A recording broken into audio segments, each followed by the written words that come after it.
Welcome to the Global Marketing Show, the podcast for all things international business. I'm your host, Wendy Pease, president of Rapport International and a translation expert.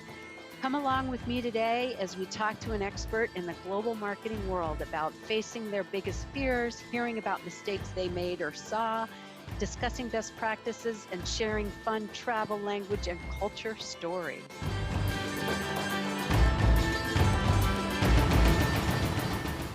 Hello, listeners. Thank you for joining another episode of the Global Marketing Show podcast. You know, it's really interesting. After I published my book, The Language of Global Marketing, some leaders of ad agencies read it and they said to me, I never thought about it. We could be a global company too. And so this episode is going to really enlighten you about how, yes, a global ad agency of every size should be talking to their clients about the opportunities of going global. We've got a really interesting guest today. His name is Omer Menashe, and he is an owner of an ad agency.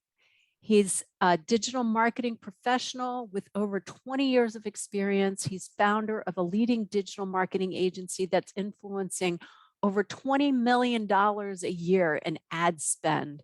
He's created global go-to-marketing blueprints, digital growth strategies, and data analysis frameworks for everything from funded startups, Fortune 500 enterprises, and everything in between.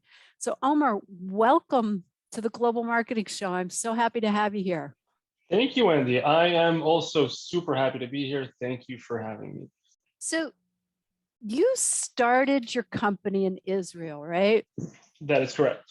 I have heard through all my international connections that if you start a company in Israel, you think global from the start. Would you agree with that? I definitely agree with that. I think that comes with being such a tiny country. If you want to achieve any sort of success at scale, you have to think outside the borders of Israel. We do a lot of things really well. R&D, we're very technical and technological. But what we don't have, and there's nothing we can do about it, is a lot of people in Israel. So the market is inherently just small physically. Where would a company from or a startup or a company in Israel think about going first? Well, the immediate suspect is always the United States for two reasons. One, it's generally the most interesting market. It might not have the country with the most people in it. India, China are larger, of course, but the amount of capital that the US has is unmatched, right? So that's one thing.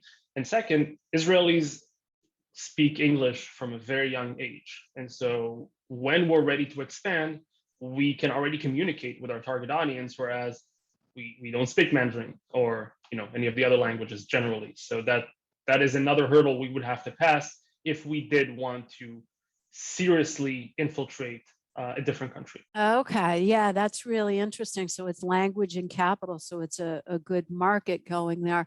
What about what other countries do Israeli companies usually go into?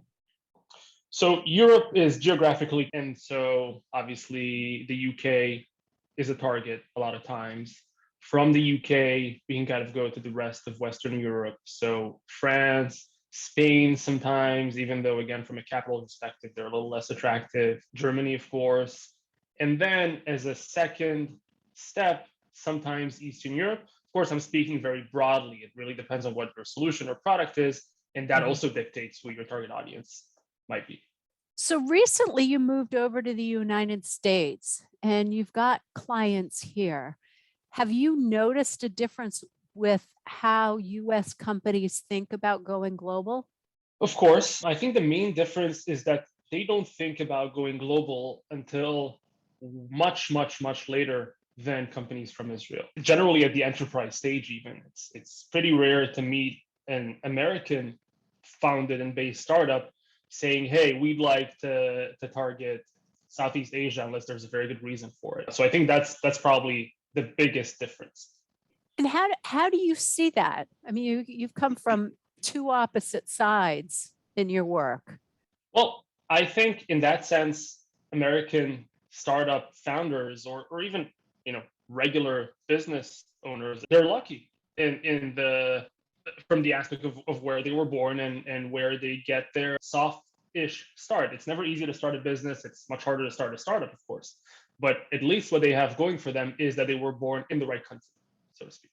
So that's one thing they don't have to worry about. Whereas a lot of times, and that's not unique to Israel, it could be from any small-ish European country, they all know that they're targeting the United States. There are many accelerators, part of which a Mentor Act, where their whole reason of being is to guide European-based companies to market penetration in the US. So that's always a goal for any company that's not US based, really. And what would your advice be? So yeah, so US companies are leaders are lucky that they're born in the United States. Do you think it's an advantage for them to just stay in the country, or is it an advantage to think global? I think before you start thinking about expanding outside the box, you should probably leverage everything the box has to offer you, right? So that's why it's rare from my experience to see US companies target global expansion very quickly. So they would after they raise a certain round or when they want for a specific business reason to expand globally, but it's never the first thing in the agenda. Whereas for a lot of other companies that come from other countries, it definitely is. A lot of times, and I'll speak from the startup perspective, startup founders perspective in an Israeli environment, a lot of times when you raise capital, your investors would prefer that you don't actually get any traction in Israel because that's toxic to the startup. You start getting traction in Israel, you start getting product requests, you start building your product that becomes more geared towards the Israeli market. And that actually moves you away from the actual market that those folks have invested you for going after, which is the US market. So it's not uncommon for investment vehicles to shy away from investing in Israeli startups or companies if they have too much traction in the Israeli market. It's fascinating to me. So they don't want to do it in the home market. They want you to create something that you can sell in a completely different market. They want you to be a unicorn, and you can't be a unicorn in Israel, no matter how you flip it. Yes, the statistics that come out from the federal government do show that the companies in the US that export have on average 20% higher revenues than their domestic counterparts. They're 30% more likely to stay in business. They pay higher wages and they're more stable. At what point in a company do you think it is good for them to start thinking about global? Well, it's really a matter of where you are in your roadmap and what your client acquisition slash growth trajectory looks like. If you've realized that you have now covered a lot of your market in the US, sure, you need more people, you need more clients, by all means, expand globally. But a lot of times, the lower hanging fruit is to continue expanding domestically simply because it's easier, quicker, cheaper, and much more lucrative. So tell me about the story of how you started your digital marketing agency in Israel and how you ended up expanding. So I have always been a nerd from a very young age. I think I started learning programming at the age of probably 10. My father sent me to one of those children's classes back then, and I fell in love with. I think I always had it: computers, computer games, what you can do in computers. So as I grew older, I became what some people would call today a hacker, but not really. I was a kid. I was running various scripts I found online and tried to get things to happen with that. So one of the things I can talk about publicly is how I managed to get access to servers for universities and install game servers for the games we were playing in high school back then. So I was actually hosting the game server on university servers. So and back then the internet connection was not good enough to do that at home, which is why we needed this external help. And to this day, I thank them for their. Once I grew up a little bit, I became obviously an adult and I did things that would be considered more e commerce. So I did eBay and Amazon 15 years ago, 14 years ago, sold various both virtual products and physical products. And then I had to decide what I want to do my degrees in. And in Israel, it's not exactly the same way it is in the US. You can go do your law degree immediately. And being Israeli and Jewish, my grandfather wants nothing but lawyers in the family, and so I was promptly shipped off to law school, and I combined that with a business degree. And 4 years later, I emerged a potential lawyer. Afterwards, I had to do a year of internship and then the bar exam, which I passed. And today I am a lawyer. I have never practiced a single day in my life. A single day after I passed the bar, I started my first company, which was an mobile app development firm that also did courses. And so very quickly, we took over the mobile education portion of one of Israel's largest technical colleges. And I was leading these courses, how to develop for iPhone, how to develop for Android, all throughout the country. I think we had about 10 courses simultaneously at any given moment. Very quickly, back then, mobile development was not as common and easy. And so we got pretty big ticket clients back then. We worked with banks. I was 24, 25 years old. So that was a big thing for me. We worked with banks, big companies, public companies, and it was very interesting. And I ended up selling that company. After I sold the development company, I created the Emojo, which is the digital marketing agency that I'm part of today. And Emojo is a full-scale digital marketing performance agency. We have a studio in-house. We produce videos, landing pages, websites, but we're most proud of our work in go-to-market and performance strategy and implementation. So we do a lot of paid search, paid social, SEO, automations of all kind, content marketing. And that was 10 years ago that I started that company. Now, being Israeli, we're traveling people. So there are Israelis everywhere in the world. And it's very easy for Israelis to work with other Israelis. And so we found ourselves getting a lot of leads, a lot of business interest from a CMO who is Israeli, but works in a Swedish company in Sweden. And just like that, we had our first Swedish client. The same happened in Sydney, in Australia. The same happened in Germany. The same happened here in New York. And then 5 years in, we realized basically what I said in the beginning. Israel is a small market. We became pretty known in Israel. We were already working with public companies in Israel, but there's a glass ceiling that is very hard to break if you stay local. And so we decided to actively pursue international business development. At the same time, we had two major client hubs. So one is Sydney, Australia. One was in New York, on the East Coast. And Sydney is a way longer flight from Israel. So I started flying to New York. I used to come here every month to month and a half. I would spend 7 to 10 days here. I would have meetings from the morning until night. I would come home exhausted, but it worked. I mean, the business kept growing here. We got more and more clients. We had clients refer us to other people. I met a ton of super interesting people and definitely built a real network here that today is priceless. And that's what I've done for about 5 years. And at that point, my son was born. And my wife did not appreciate it. Let me stop you there before we get into this really interesting personal story. Sure. So you started it about 10 years ago. And for the first 5 years, you really did focus on Israel then. We focused on Israel, and we had these kind of drips of international clients coming just because we were known in Israel and the decision makers were Israeli in their respective countries.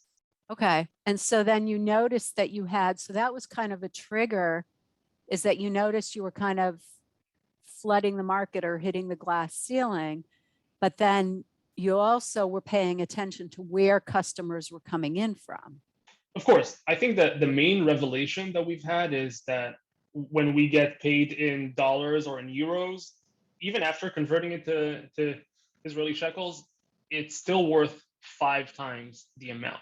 And so it became very attractive for us to get more and more international clients and kind of start pivoting away from targeting the Israeli market. Okay. And so you work, the two main ones were Sydney and New York, where they both speak English. That might be a little bit different and way bigger accent difference. But you also mentioned Sweden. What other countries were you picking up clients from? So we had Costa Rica, we had one in Mexico, we had Sweden, we had Germany, we had France, of course, we had Spain, we had one in Brazil and Australia. I think these are might have missed a country or two, but it was always very sporadic. It was one person in Brazil, one person in Costa Rica. And how did you deal with the language issues? So they would all speak English to us mostly. My mother is French, and so I speak French, and that helped with the French clients. But we also had native French speakers in the office in Israel. Okay, so your clients spoke English, but then they were asking you to do marketing that would have been in other languages. Correct. And that's something that we had to hire outside assistants for the language part of it. So who did you hire, or what did you do?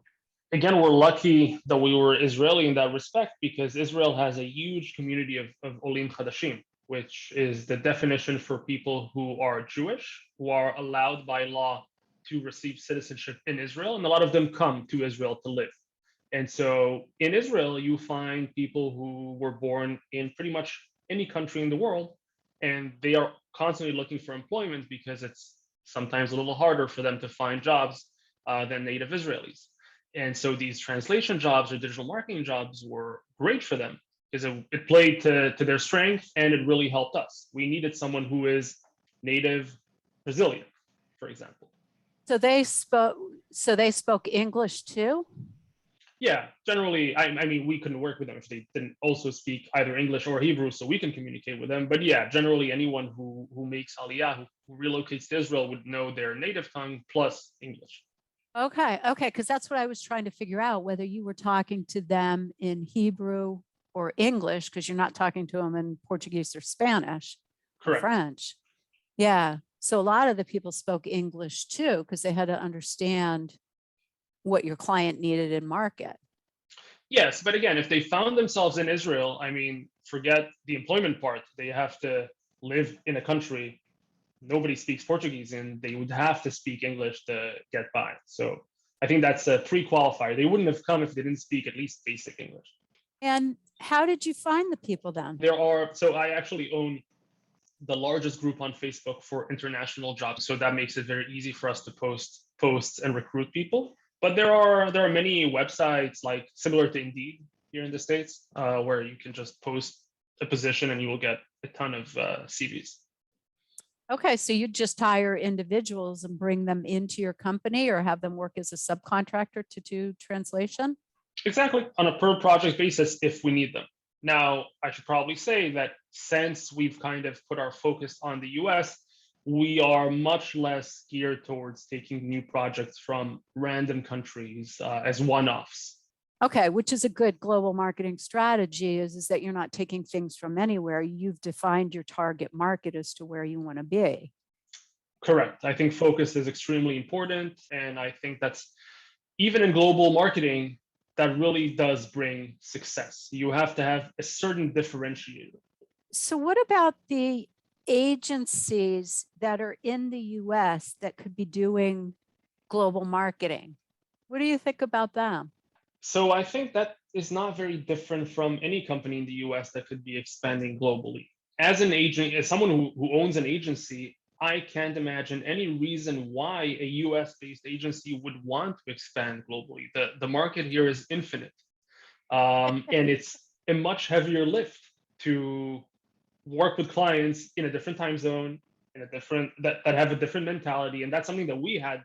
I mean, personally, I had it's called it challenges or difficulties, kind of align myself with the American mentality of doing business. It's very different from doing business in Israel. In what ways? Well, Israelis are very direct. So if you're sitting across the table with someone and you tell them, hi, I think I can help you with A, B, and C, and it's going to cost you D, they will tell you if they think D is worth A, B, and C, or if they're ready to engage or not. And this is a story I tell quite often. The first time I came I had a bunch of meetings lined up. Somehow I managed to get myself a meeting in a Fortune 1000 company, cybersecurity. And I was sitting across the table from 3 people, in their marketing division. And I've been pitching and I was showing them graphs and their analytics and opportunities of where I think we can help. And at the time, it seemed to me like they were super into it. They were like, "Oh Yeah. yeah, that's very interesting. That's so cool. That's great." And I never heard from them again. I reached out. They never answered my emails. And that had to happen to me a couple more times before I understood that the feedback you get face to face in these meetings doesn't mean a lot. I mean, the closing rate for new clients that I have in the US is similar to the closing rate I have in Israel. But whereas the Israelis will tell me if it doesn't fit, it's not a fit, great, we know not to speak to each other again because it's just not a fit. In the US, it's much more polite. And I learned to take it for what it is. It creates a nice atmosphere. And then either it works or it doesn't work. Either they need or they don't need it. But it's hard to explain as an outsider. It's very correct. It's very, I think polite is the best word, maybe. You're talking about what's known as ghosting. Is they Yeah, have a very nice conversation with you, you enjoy, you think things went well, and then they just disappear, that's exactly which what you're I'm talking called. about. Yeah, which I guess you could argue is polite. They don't want to hurt feelings, but on the other hand, it's a lot harder to deal with than somebody telling you right where you stand. True, and I was confused in the beginning, but I take it for what it is now. That's how they do business, and I'm a guest here, so that's how I have to do business. And today, it really doesn't bother me anymore. I mean, I understand the rules of the game better than I did before, so I know that this is the framework. That's how we do things, and that's how things happen. That's a very common statement from people who do international business, is that you have to understand the rules of the game in the country. And there is a learning curve of understanding that because you have to step outside of your own expectations. 100%. Yeah, yeah. Okay, so what about your clients? Do you talk to them about going global? I mean, I see so many agencies that are working with companies that could have phenomenal growth by going international. So we're actually starting to attract, and that happens organically and naturally. We're starting to attract Israeli companies who come to us because they want to grow into the US.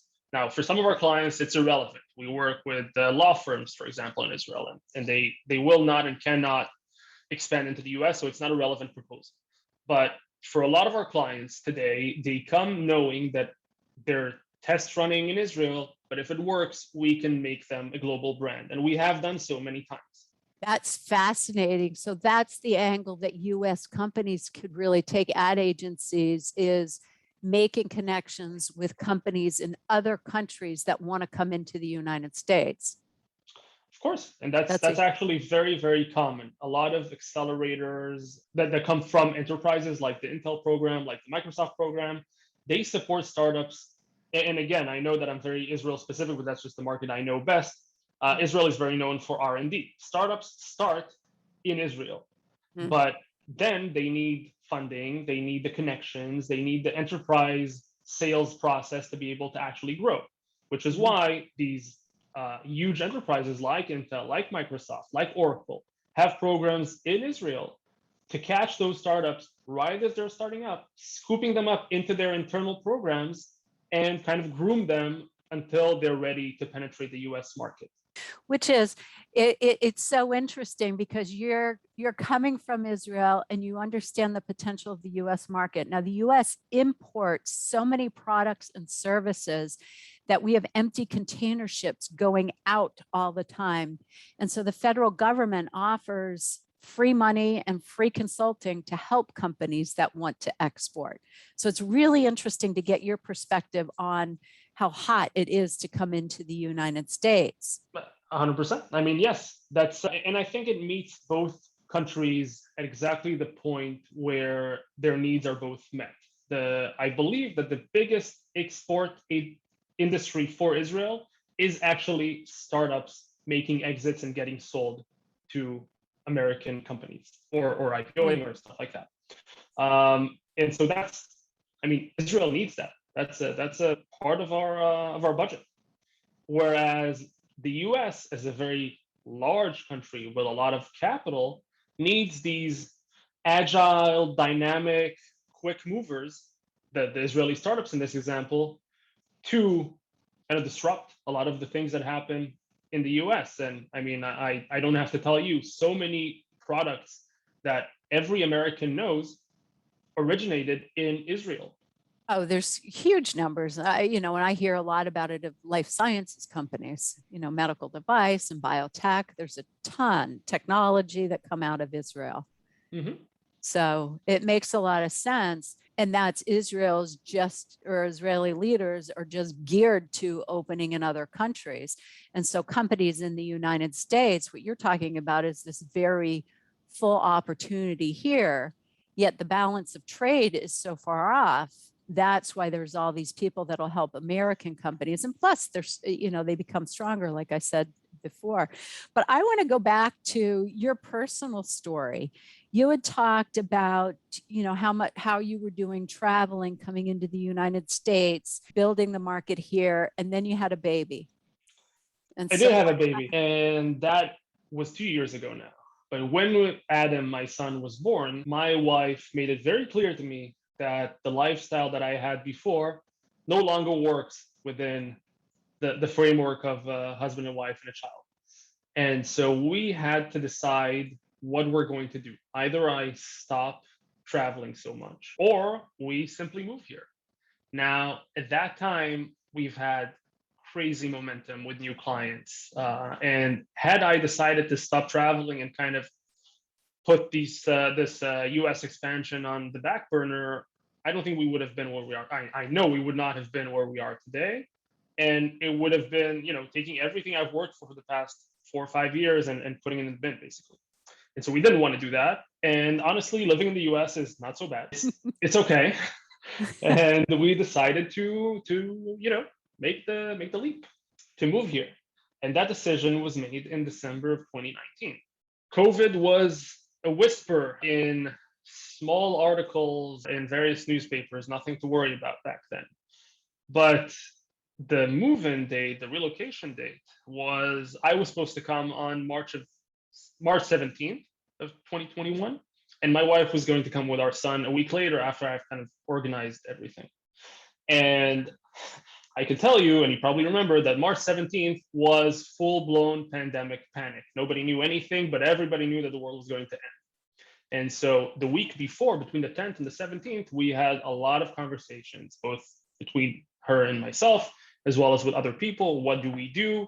Do we go through with this? Do we say, F it, let everything burn, we'll buy new stuff? Because everything was already in containers on its way to the US. We already gave up the apartment in Tel Aviv. We already took an apartment in the Upper West Side here in New York, sight unseen. So it was very inconvenient to pull the plug at that point. But I mean, obviously, there were bigger concerns. And I can honestly say today that we decided to make the move, evidently, but it was 51-49. It would have just as easily gone the other way. In retrospect, best decision of my entire life. And I'm really glad we did it.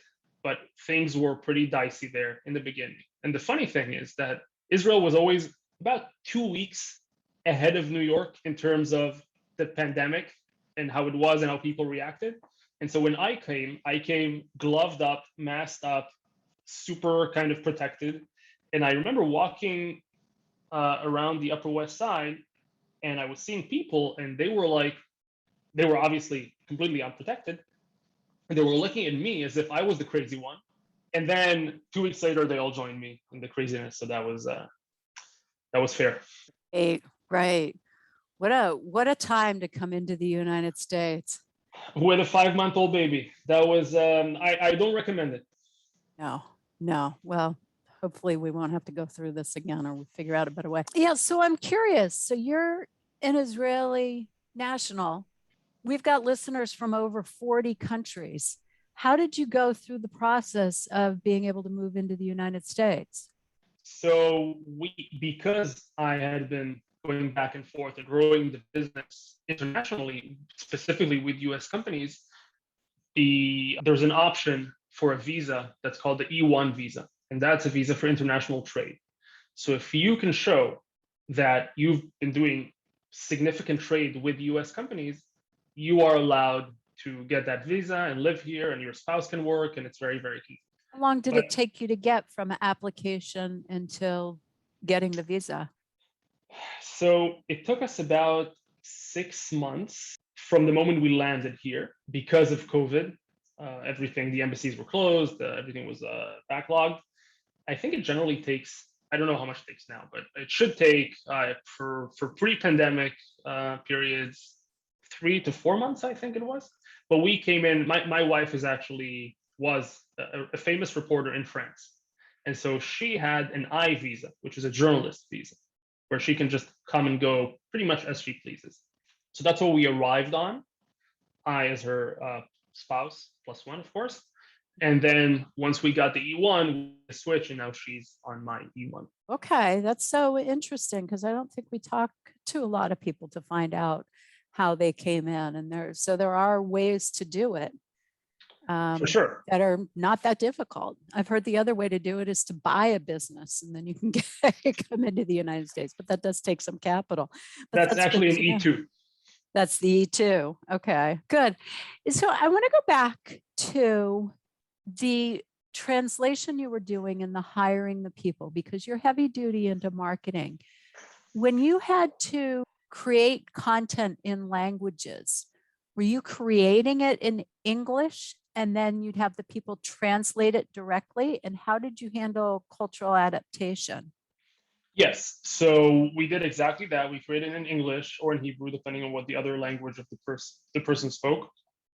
But we were 100% counting on that person to make the cultural adaptation, which is why we insisted on not just hiring a person who spoke Spanish because they watched a lot of TV in Spanish. We insisted on hiring a person who is native from the relevant country, Spain, Argentina, whatever. And that was very, very important for us.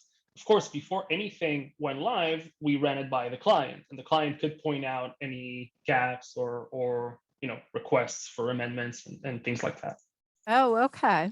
And what mistakes or growing pains did you see with clients that were trying to market?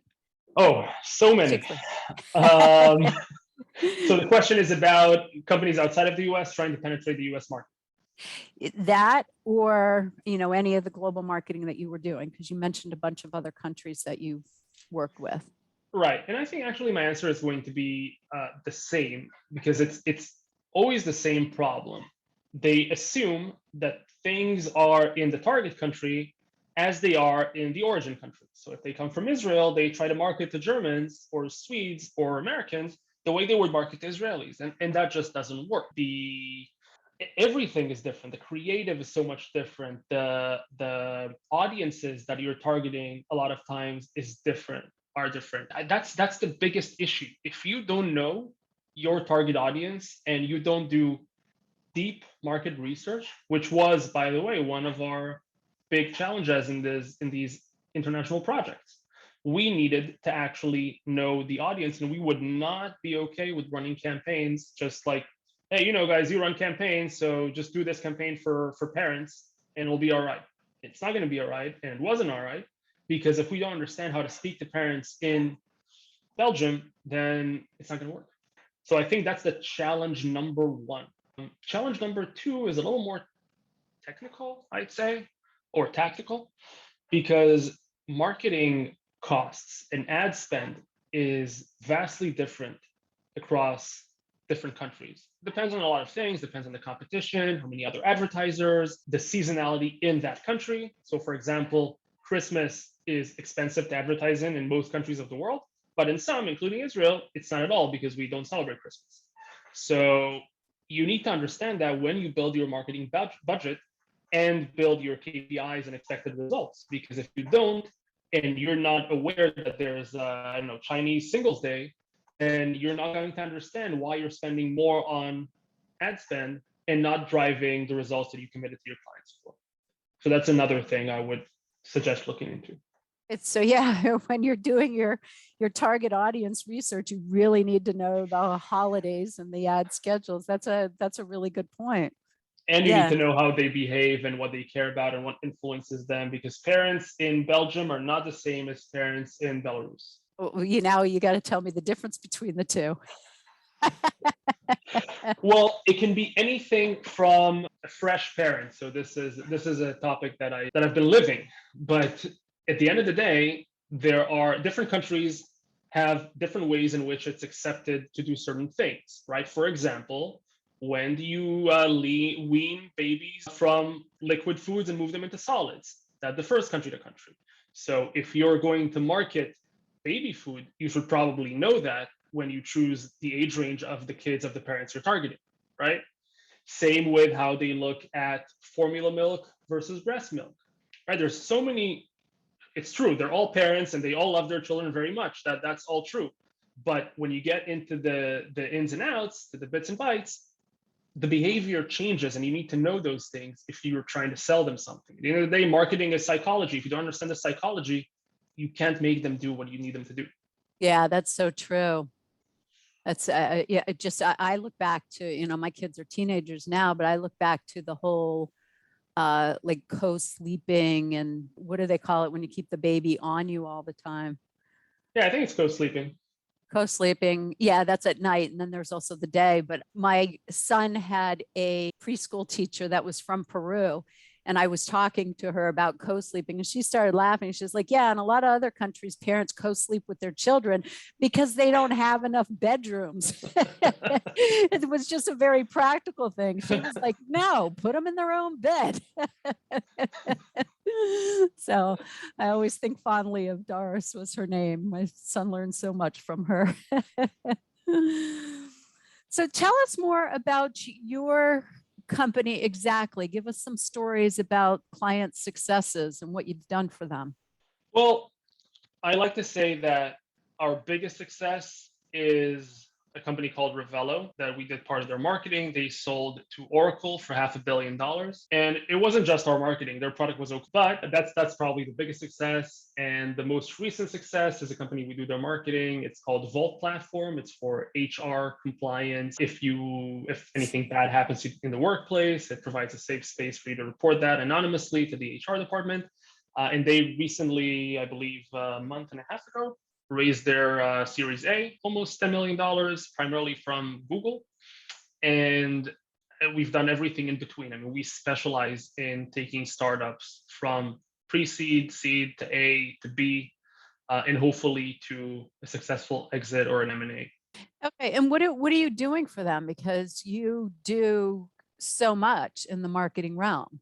Correct. So the way it works, if you're asking specifically about startups, they know what they need to do to get to the next round. They might need a hockey stick moment. They might need 10,000 paying users. I mean, they know what the metric is that we have to achieve. And so we work backwards. We find out what the metric is, or we help them define it if they don't know. We do have a lot of experience in that field as well.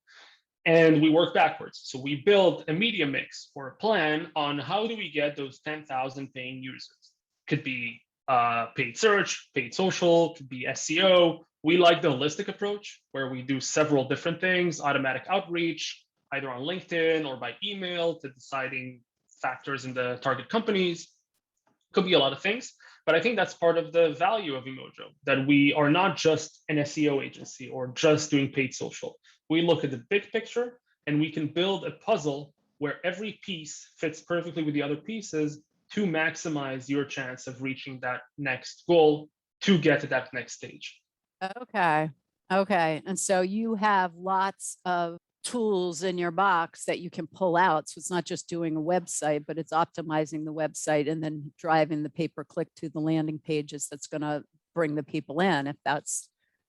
Yes, I think there's another advantage that we have is that I myself am technical. I'm a developer, which makes it easy for us to build tools on an ad hoc basis per project. So we can build specific scrapers for specific databases that are only relevant for that one client that just signed up with us. And we tell them that before they sign up is one of the perks of working with Emojo. So we can always get you better data or do the process itself, the marketing process, better because we are half human, half machine. We have a lot of like in-house tools that we've built to help us do our job better for our clients. Love that, half human and half machine. That's what, so much is going towards now. Even in the sales process, you've got to learn how to automate part of that, a good number of parts of that. For sure. Yeah. Yeah. So what kind of clients would you work with? So COVID happened, and with it, a rise of an infinite amount of e-commerce stores, some of Mhm. which are very good, some of them became very successful, and so we were kind of pulled in the e-commerce direction. There was a lot of interest. We do a ton of e-com, so that's definitely one kind of client. Otherwise, startups, both B2C and B2B, we're very strong in the technological fields, so that's something we can help a lot with. And enterprise demand gen, B2B. Okay. Okay. That's good to know. All right. So, I'm going to switch it back to some personal questions now. And I always like to ask my favorite one. What's your favorite foreign word? Wow. Wait, foreign in which language? I purposely leave that open so you can pick any language you want. Well, you know what? I am going to say the word is Adam. Adam is the word of my son. It means human in Hebrew. It is the first human from the Bible. And Adam is my first son. He's also the first grandson in the family. So he's like first in everything. And so the name was very fitting. That is my favorite word for the purpose of this episode. Aw, that's really special about how it has all those deeper meanings. I love that. Thank you. Yeah, and 2 is such a beautiful age too. I Uh, didn't. It was uh, not terrible 2s. It's terrible yeah, 3s. it's always something. It's the terrible twos, and then the tremendous threes, and then the formidable fours. There was always something. Yeah, there is. There is. But I just love that age. All right. And how about your favorite vacation? Favorite vacation. I like vacations where I can just tune everything out. We just went to Cancun a week and a half ago. So definitely these kind of vacations, but my absolute favorite was my honeymoon in the Maldives. That was like nothing else I've ever done. Oh, that's great. Tell us a little bit more about it. I've never been there. So the Maldives is made of a lot of different islands, and each island is a resort. So our resort was a couples only resort. We didn't have Adam then, obviously. And you have this kind of concierge that drives you around the island for anything you need. Your room is basically a cabana. It's right on the water. It's a huge bed that's facing the window. You have an infinity pool, and right after that, the ocean. You see dolphins in the morning jumping outside your window. You snorkel. You take the stairs right down your cabana. It's a private terrace thing. You see all sorts of, marine wildlife. We did scuba diving. We did water sports. It was just unbelievable. It's the most resting vacation I've ever had. I actually slept better there than anywhere else in the world. Oh, that sounds fantastic. And I was waiting to hear if you went scuba diving because I've heard that's a good place to dive. I'm a big scuba diver, so I try to scuba dive when I go to these places. It was great. Yes, I'm headed to Lou Key soon, down Oh, in the nice. Florida Keys. It's supposed to be a top 10 place to dive. So do you dive? Oh, yeah. Yeah. All right. So Yeah. tell me how it was afterwards. I've never been there. Okay. I will. It's my son's just getting certified, so it'll be his first dive trip. Nice. So, okay. So back to you though. How about a crazy or a memorable cross-cultural experience you've had? I mean, relocating in the middle of a pandemic with a 5-year-old doesn't count. Yeah, I think that absolutely does count. That was pretty crazy. Yeah, yeah, that's good. And how about final recommendations for anybody that is interested in doing global marketing? The first step is always hardest. When I decided to start flying out here, I knew nobody in New York. I reached out to all my network, both close and semi-close, and just asked them to introduce me to people in New York, no matter what they do, who they are, how old they are, where they're from, doesn't matter. I just want to have coffee with interesting people. Set me up, and that's how I started the whole thing. This mentality was worth millions of dollars for us today, 6 years later. And I was thinking when my partner and I made the decision to actively pursue international business development specifically here. Okay, so we've decided to do that. what am I doing now? Like, how do we do that? I've always been the biz dev person, so that it was obviously my task, and I've never done anything like that. And so that was a tall order. And that's what I did. I just reached out to a bunch of people. I came for a week the first time. I had 45 meetings. I had like 15 minutes. I calculated how long it takes me to get by subway from meeting to meeting, and I knew all the addresses in advance and all that. And if I had just told myself, listen, this is too hard, or this is too much work, or I have no idea how to start, it would have never happened. And nobody knows how to start in the beginning. So you just have to do, and you'll see that it just, there's momentum to it. It is. You really reached out through your networks and just met people. I mean, you did. I mean, that must have been quite the organization to get all that in. And I know we met through EO, which is a global organization. Right. And so did you leverage that network a lot? Not at all. I had only found out about EO after I had arrived in the States. I then found out that there is a chapter in Israel, but I didn't know about that. And the reason why I joined EO to begin with is because I was lonely during the pandemic. I was stuck at home with a baby. I knew the power of networking, of organizations, and I was looking for organizations similar to the ones I know in Israel. And I found EO and a few others. I spoke to all of them. EO made the best impression. I've been a member for a little under a year now. And that was also a very, very good decision. I have very good friends in EO. Yeah. So for listeners who don't know what EO is, do you want to tell them about it? EO stands for Entrepreneurs Organization. It's basically a membership organization for business owners who have revenue of over $1 million a year from all types of businesses, which creates a very interesting group of people because we're all like-minded individuals. We're all business people. We all understand how businesses work and we care about that sort of topics, but we all come from very different worlds at the same time. So we have roofers and tech guys and digital marketing agencies and hospitality people. And it's just amazing. It's a great support group. It's a great networking group. I get clients from EO. I provide clients to people I met in EO. It's kind of like an instant intimacy facilitator because you can trust this person. They've been pre-vetted and they're thinking what you're thinking, kind of. Yeah, that's fantastic. I joined right after the world shut down, so I wasn't planning on doing it. But my first, year, over a year was everything was virtual. But it is, I mean, if anybody is thinking about crossing the borders, you own a company and want to expand globally, EO is a great place to start because just like Omer was talking about, is he set up a bunch of meetings in 1 week. You could do that through EO chapters anywhere in the world.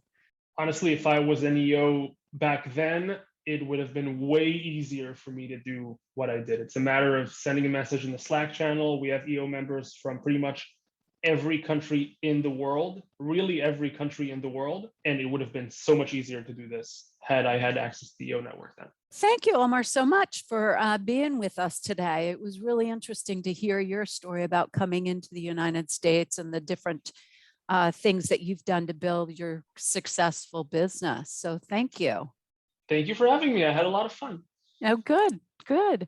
Yeah, and listeners, thank you for joining us for this episode of the Global Marketing Show. If you enjoyed it or learned something today, make sure to follow us and maybe forward it on to an ad agency that you might know that wants to hear his story about coming into the United States, because a lot of the suggestions or experiences that he had could certainly be used for expanding to other places.